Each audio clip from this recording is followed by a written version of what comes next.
Nous avons appris par voie d'un communiqué de presse la réduction des horaires d'accueil des enfants dans les crèches municipales du fait d'un manque de personnel. 66 absents, 40 postes à pourvoir.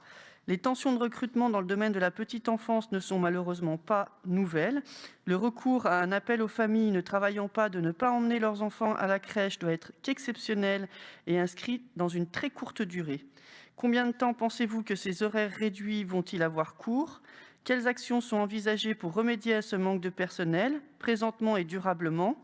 Formation, qualité de vie au travail, rémunération, avantages sociaux. La médiatisation de cette difficulté et des modalités de candidature a-t-elle suscité des candidatures ? Était-ce avec cette intention que ce communiqué de presse a été diffusé ? Merci. Christian. Je vais céder la parole à Christelle Oui, Vermillion-Blardet. Bonsoir. Bonsoir, monsieur le maire, chers élus, mesdames et messieurs.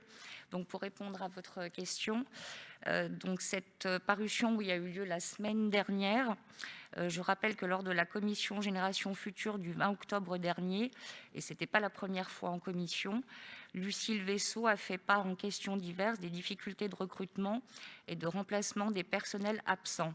Elle a également annoncé un accueil réduit dans quelques établissements d'accueil de jeunes enfants. Étaient présents à cette commission du 20 octobre mesdames Banguet et Dijon et messieurs Peusset et Grange. Donc sur les 66 absents, les derniers chiffres qui nous ont été donnés au niveau de la DRH, c'est 53 postes vacants pour absentéisme. Donc CMO, c'est les congés de maladies ordinaires, un petit peu la bobologie, AT, accident de travail, congé maternité, congé parental, disponibilité d'office pour raisons de santé, immersion. Donc on constate effectivement un taux d'absentéisme dans les structures de petite enfance relativement important. En 2019, on en avait 8,8%, 10,4% en 2020, mais sûrement lié à une augmentation sans doute de la crise sanitaire. Et les chiffres là au 31/10/2020 qui nous ont été donnés récemment annoncent un taux d'absentéisme un petit peu plus faible, puisqu'il n'est que de 7,6% hors poste vacant. Et ce qui est important, c'est que c'est variant de 2 à 30% d'une structure à l'autre. Donc c'est là effectivement où il faut qu'on travaille, qu'on se pose des questions. D'ailleurs, on a anticipé depuis quelque temps et on a un rendez-vous avec la DRH et la petite enfance le 26 novembre pour essayer de comprendre ces causes d'absentéisme et en trouver les raisons et éventuellement les solutions. Après, sur les 39 postes à pourvoir, donc on a 15 postes sur 412 postes permanents qui sont en cours de recrutement pour vacances de postes dans les établissements de la petite enfance. Donc les 39, on a aussi 19 postes d'assistantes maternelles municipales qui sont vacants, et ce, une bonne partie depuis la fusion, qui ne sont jamais pourvus faute de candidature.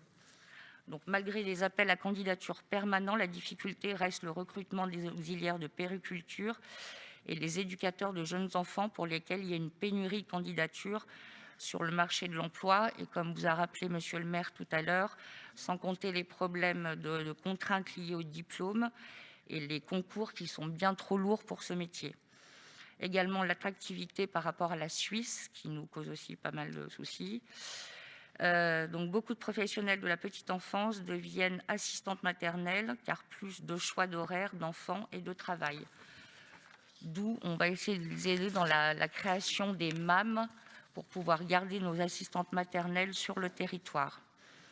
Sur les tensions de recrutement dans ce domaine, donc tout à fait d'accord avec vous, nous devons respecter un taux d'encadrement, donc 1 enfant pour 6 non-marcheurs et 1 pour 8 enfants marcheurs. Tout comme vous, nous souhaitons revenir à des horaires normaux. Actuellement, 5 structures sur 24 ont un taux d'horaire réduit. Donc c'est la solution que nous avons trouvée pour éviter des fermetures au niveau des crèches. Les solutions envisagées, donc formation, alors développement et l'apprentissage. Donc la ville accueille actuellement 16 apprentis, donc on va essayer de faire un petit peu plus au niveau de l'apprentissage parce que c'est 40% de notre effectif global. Des postes sont systématiquement proposés aux apprentis formés par la collectivité. Tous n'acceptent pas la proposition. Sur 5 sortants en juin 2021, 2 embauches. On ne peut pas leur imposer. Et développement aussi sur la validation des acquis de l'expérience. Donc, pour pouvoir permettre à certains agents de répondre à leurs besoins, la collectivité favorise les VAE et prend en charge dans le cadre du CPF les frais d'inscription, accompagnement, déplacement. Au vu des demandes croissantes, le service formation envisage de passer un marché pour 2022.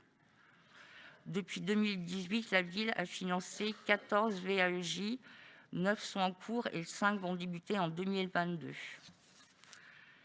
Et enfin, il y a aussi des solutions proposées concernant les contrats de 3 ans sur emploi permanent.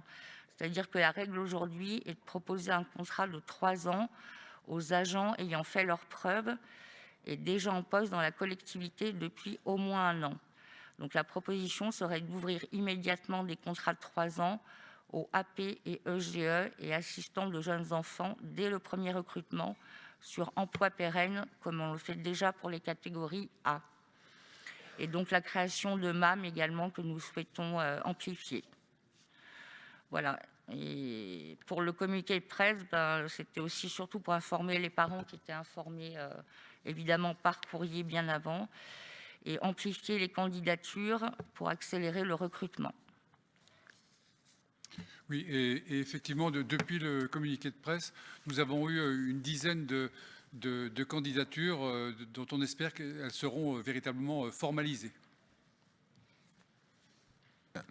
Merci. Je pense qu'il faut aussi dire que c'est, et ça n'excuse en rien, vous avez pu remarquer par rapport à ce que nous a dit Christelle, on s'attache à la question. Mais il suffit de regarder sur Internet et taper le sujet pour voir que la pénurie s'attaque au niveau national. Au niveau national, le gouvernement a décidé de débloquer une somme de 200 € pour inciter les jeunes à passer, entre autres, leur BAFA. Donc c'est un phénomène national qui n'est pas seulement un phénomène annécien. Donc merci de nous rappeler à ça. On partage le même point de vue. Il faut travailler sur le sujet.